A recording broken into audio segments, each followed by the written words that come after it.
nós terminarmos o estudo, eu vou mandar, tá bom? Então, vamos abrir aqui a nossa...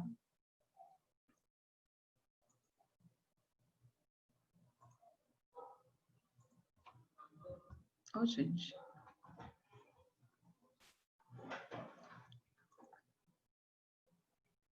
Aqui, né?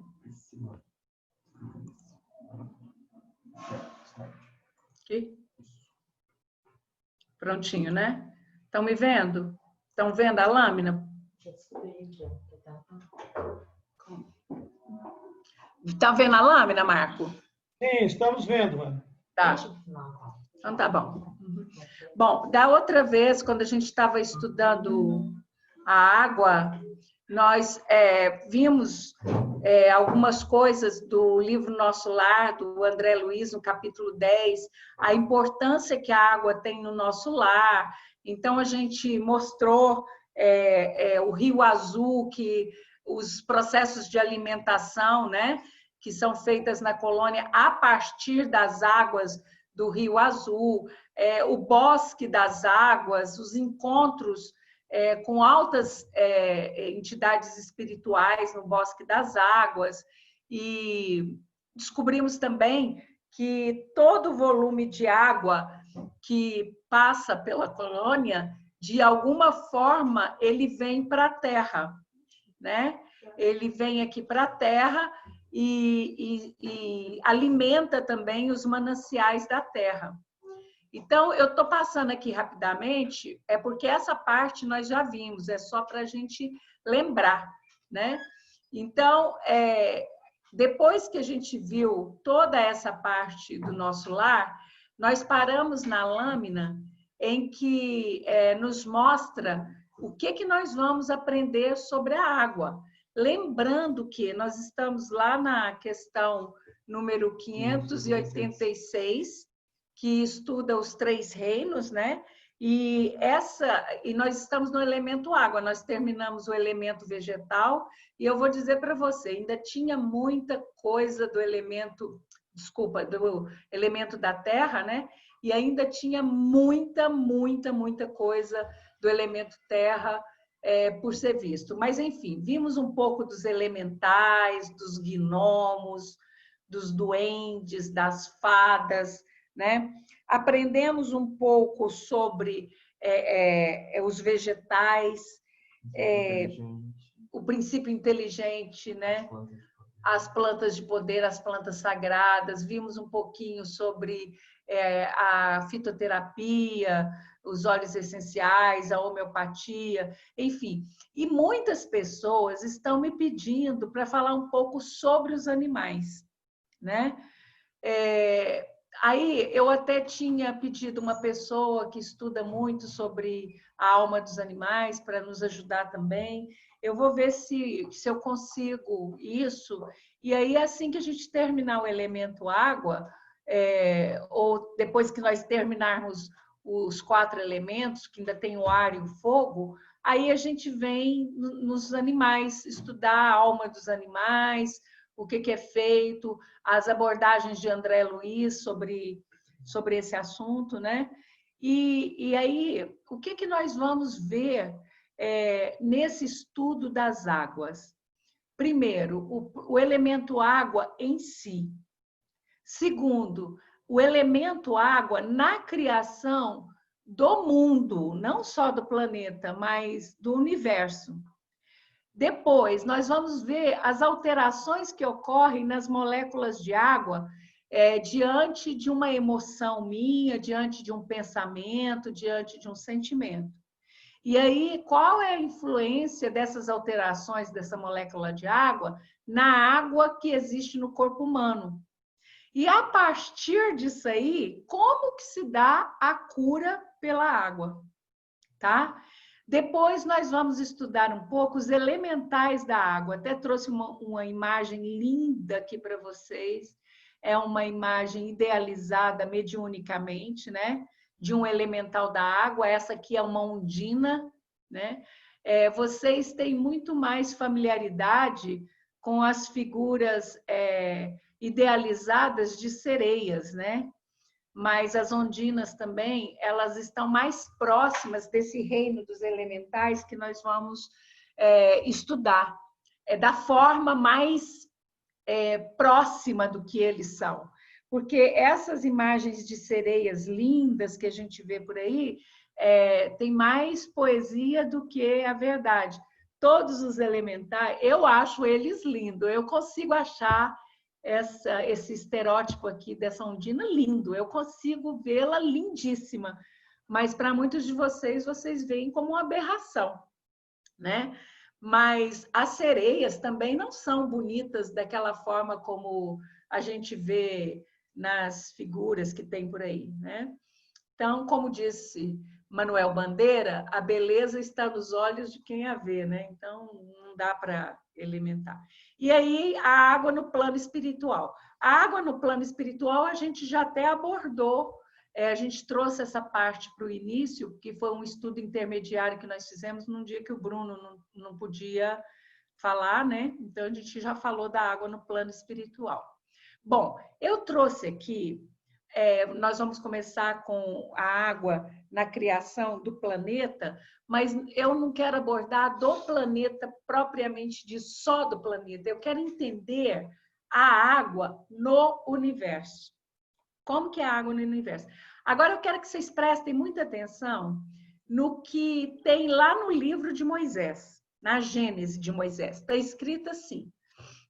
Bom, a gente sabe que Moisés era médium, ele e o irmão dele, Arão, e que ele recebia essas mensagens de um espírito de alta estirpe, um espírito evoluidíssimo que se chamava, aqui a gente fala Ievá, ou Jeová. Não é Deus, não confundam, tá? Então, Moisés recebeu desse espírito, né, por mediunidade de voz direta, ele recebia todas as informações e todas as instruções, né, a respeito da primeira revelação.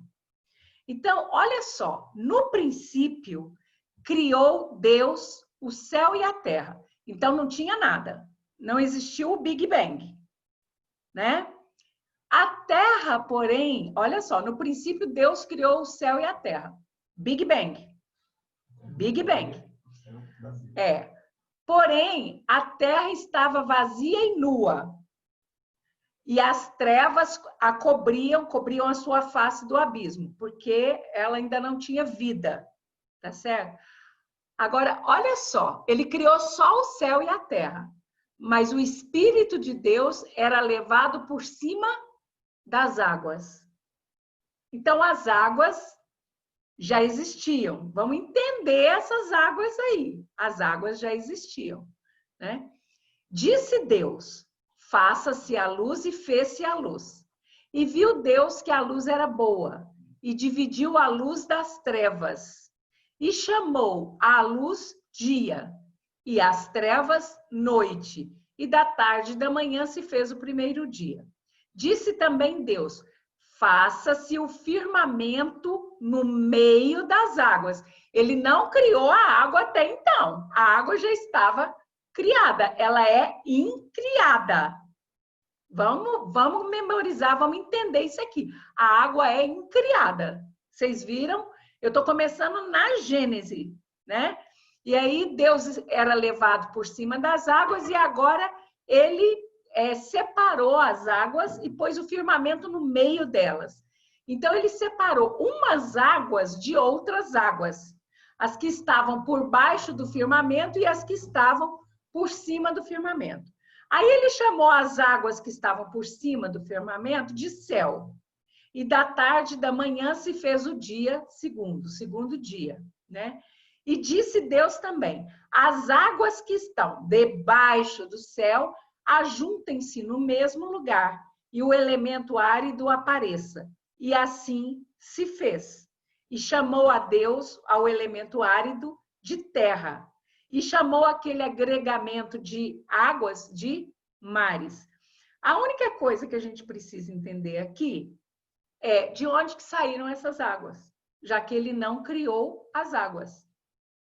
Então, nós espíritas, né, podemos entender que as águas são o fluido cósmico universal e que o fluido cósmico universal é o Verbo de Deus, a manifestação de Deus.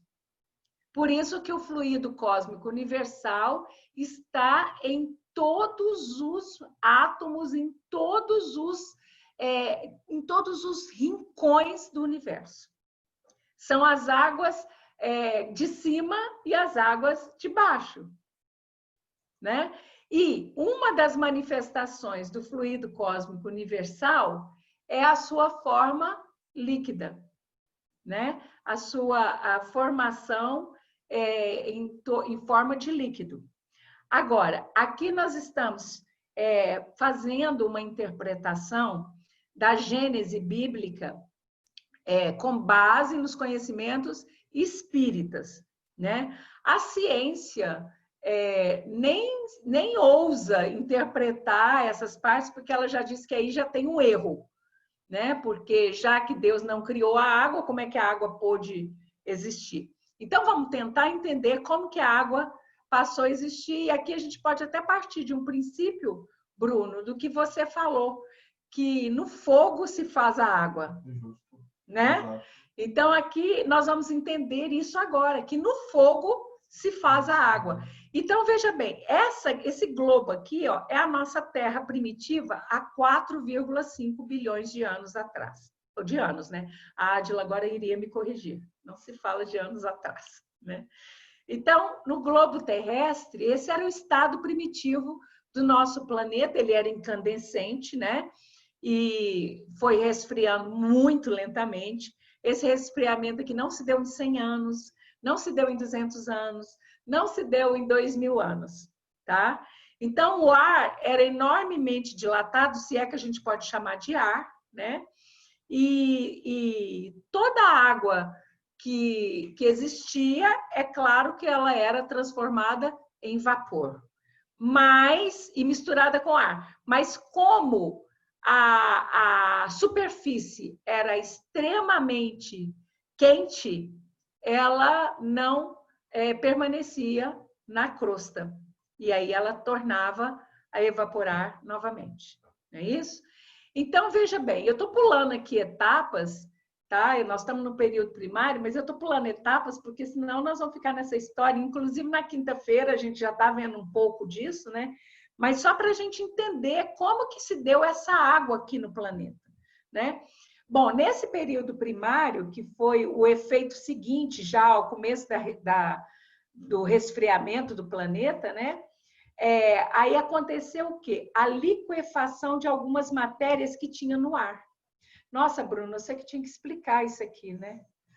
É questão de temperatura. Seu, João Pedro.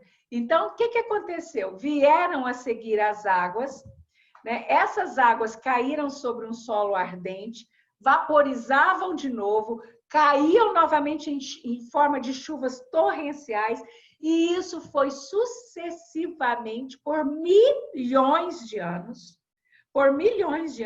até que a temperatura do planeta facultou que elas permanecessem em estado líquido aqui no solo. Esse estado líquido formaram os primeiros oceanos, gente, que tinham, em média, 2.000 graus de temperatura.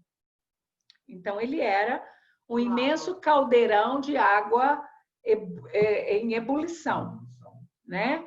E o que estava em ebulição? Milhões de átomos, de moléculas, tudo ali, né? Até que num determinado momento elas começaram a se encontrar, a se bater e aí formar as primeiras vidas. Então, aqui está um resumo. Com essa fase de resfriamento, tinha um vulcanismo intenso, ou seja, a Terra ficou craquelada, né? Aonde tinha um buraco era um vulcão. Então, a Terra era cheia de vulcões. A temperatura era elevadíssima. O resfriamento gradativo, com a condensação do vapor de água, começou a formar as primeiras nuvens, né? chuvas intensas com descargas elétricas. Essas descargas elétricas foram essenciais, né, para o encontro dessas moléculas, união dessas moléculas e formação da vida. Aí começa a energia da radiação solar, a formação dos oceanos primitivos. Gente, tudo isso é muito resumido. Fala, Bruno, que você não está se aguentando. Chega aqui, senta aqui. Que isso, não, senta aqui do lado e fala. Puxa sua cadeira. Só vai lembrar que essa mesma água que foi criada nesse momento do planeta, ela está aqui até hoje, a mesma água que nós bebemos hoje, porque que está no nosso sangue. Que está no nosso sangue, exatamente, está dentro de nós. E é muito interessante pensar que esse planeta ele tem um campo gravitacional em volta dele e que, se a gente olhar para as nuvens, elas não saem voando a atmosfera fora, elas estão presas aqui. As mesmas nuvens. Então, essa água, toda essa atmosfera, ela já estava presa aqui desde esse início, desde essa criação. Ou seja, você tem no seu corpo jovem, lindo e bonito, põe sua cadeira aqui, ó. Você tem uma água velha, mas muito boa. Agora, qual é a água nova que vem para cá? Qual é a água nova? Água de meteoritos, que vem impregnada em meteoritos, né, de cometas. E nós vamos entender, quando a gente vai estudar a água nos mundos superiores, nós vamos entender aquela questão do nosso lar, de como que a água do Rio Azul flui para a Terra também. É a mesma água original, porque nós não podemos esquecer que o nosso lar está numa dimensão, numa outra dimensão aqui da Terra, né? Então, gente, olha só, essas tempestades, esse resfriamento que possibilitou a acumulação de água líquida na crosta dos oceanos, né?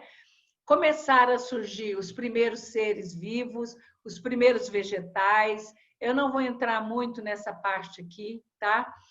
Os animais desse período que apareceram em seguida aos primeiros vegetais eram exclusivamente marinhos. Por que eu frisei isso?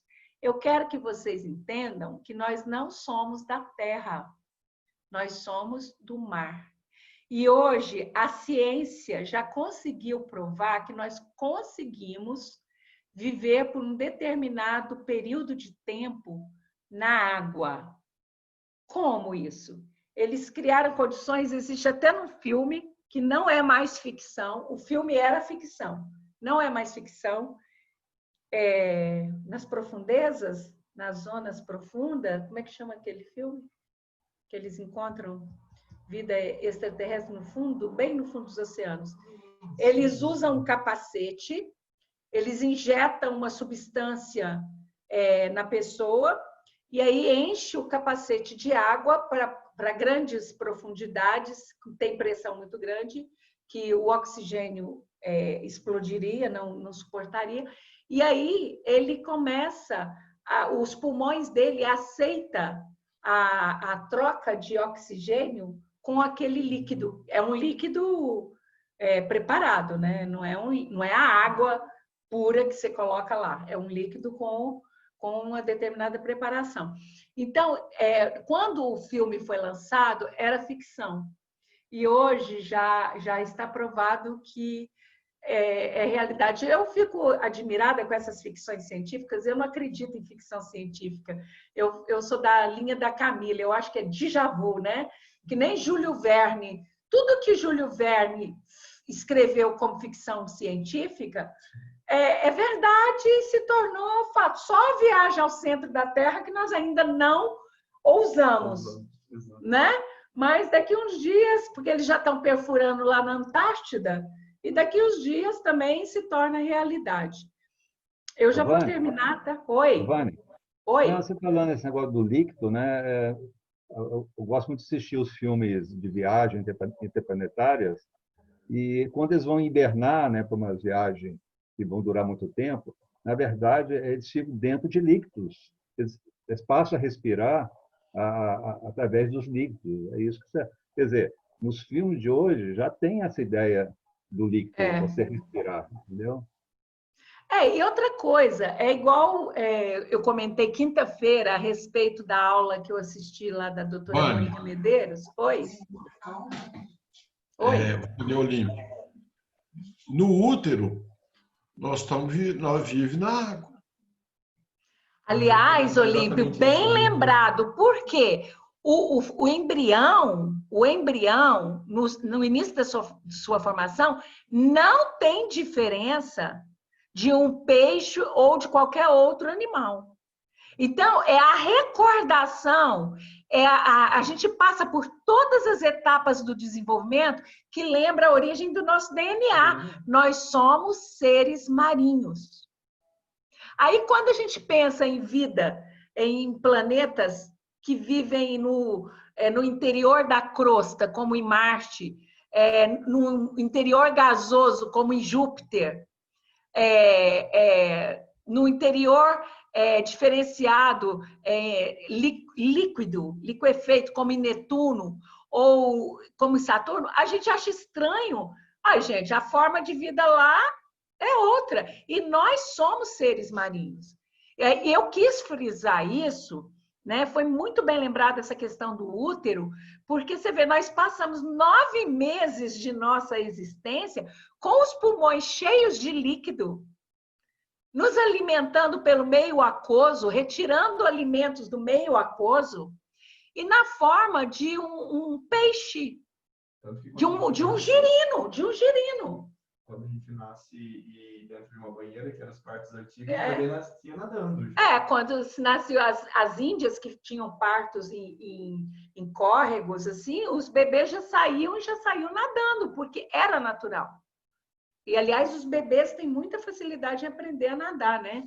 Então, eu quis falar isso, por quê? Porque nós vamos entrar exatamente dentro dessa questão de que nós somos animais marinhos, né? Então, aqui, para encerrar essa parte, eu trouxe o que a gente pensa que é uma planta, né? Que é a esponja marinha. Mas ela não é uma planta, ela é um animal. E mais, ela é o animal mais primitivo que ainda vive na Terra. O animal mais antigo, mais primitivo que ainda vive na Terra. Então, a ciência estuda muito as esponjas para tentar entender como que ela conseguiu sobreviver por milhões de anos e sem grandes mutações, sem grandes... É que nem a barata, né, gente? A barata também. Agora, olha aqui, Olímpio, olha a nossa forma, né? O eucariontes, procariontes, né? O eucariontes, o procariontes, a estrela do mar, o girino, os primeiros peixes, os anfíbios, aqueles animais que viviam entre o mar e a terra. Depois vieram a era dos dinossauros, depois os primatas, os primeiros hominídeos e o homem moderno. Mas o que acontece nessa roda da evolução? Nós passamos por todos esses processos ainda que inconscientemente. E é por isso que a espiritualidade usa tanto a água para curar, mas como eu não vejo, eu não dou valor. A espiritualidade pediu para a gente deixar água em nossas mesas, já tem um mês mais ou menos, né, que eles pediram para deixar na mesa, em copo, em jarra, que eles iam fluidificar para a gente tomar essa água, para poder limpar qualquer possibilidade de vírus, de bactéria, manter nosso corpo limpo, né, manter o máximo de saúde. Aí aquela história, eu não estou vendo o que eles estão fazendo na água.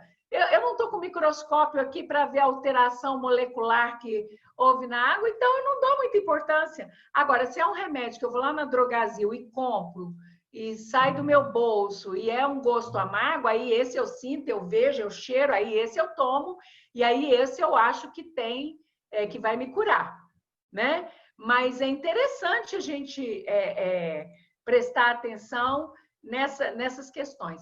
Eu não vou me demorar muito nessa parte, eu vou parar aqui agora, porque o que eu queria trazer dessa parte para vocês, eu vou falar um pouco do dilúvio depois, porque eu vou buscar na Gênese do Kardec essa parte do dilúvio. E eu quero bater muito nessa tecla de que nós somos seres marinhos E sendo seres marinhos, a nossa cura tem que vir de onde? Da água, né? Então, eu vou trabalhar nessa linha, porque é importante que a gente entenda que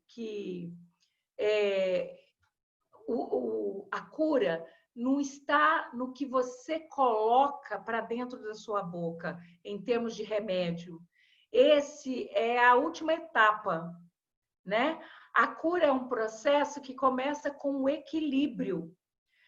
Quando a gente fala em equilibrar o pensamento, realinhar os pensamentos, realinhar as atitudes, não permitir diálogos mentais, a gente bate muito nessa tecla aqui no culto, né? Aqueles diálogos mentais que você fica conversando com você mesmo, você deve evitar isso a todo custo. Quando começam os diálogos mentais, vai ouvir uma boa música, vai cantarolar uma música, vai pensar, assiste alguma coisa de útil, leia, não se permita muitos diálogos mentais, porque isso é auto-obsessão, é obsessão anímica.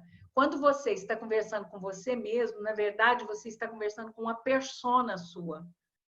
É uma persona de uma vida paralela, de uma outra vida que você teve, ou que está tendo agora simultaneamente, já que Eusébio nos fala que nós temos vidas simultâneas, né? Agora já não é nem o Ascan, mas agora eu já tenho o endosso do André Luiz, né? Então, essa auto-obsessão, ela pode ser muito perigosa, porque ela me induz Nossa, Rose! Nos induz a enganos, nos induz a perigos. Sabe aquela coisa assim, que às vezes você está calmo, o cara te deu uma cortada do carro, aí você fala, vai, meu irmão, vai tirar sua mãe da forca, vai com Deus.